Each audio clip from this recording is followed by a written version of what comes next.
Jack Johnson was an American boxer who became the first African American heavyweight champion of the world. He was born on March 31, 1878, in Galveston, Texas, and grew up in a working-class family. Johnson began boxing professionally in 1897 and quickly rose through the ranks of the sport.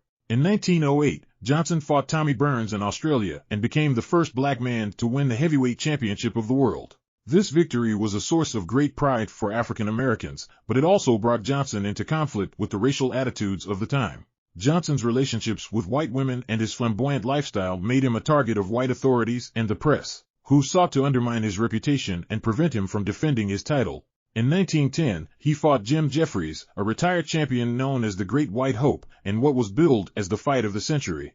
Johnson won the fight, but the victory led to a wave of racial violence across the United States. In 1913, Johnson was convicted under the Mann Act, which made it illegal to transport women across state lines for immoral purposes. Johnson had married a white woman and traveled with her across state lines, and he was accused of violating the law. He fled the country and spent several years traveling in Europe and South America before returning to the United States in 1920 to serve his sentence. After his release from prison in 1921, Johnson continued to box but was never able to regain his former glory.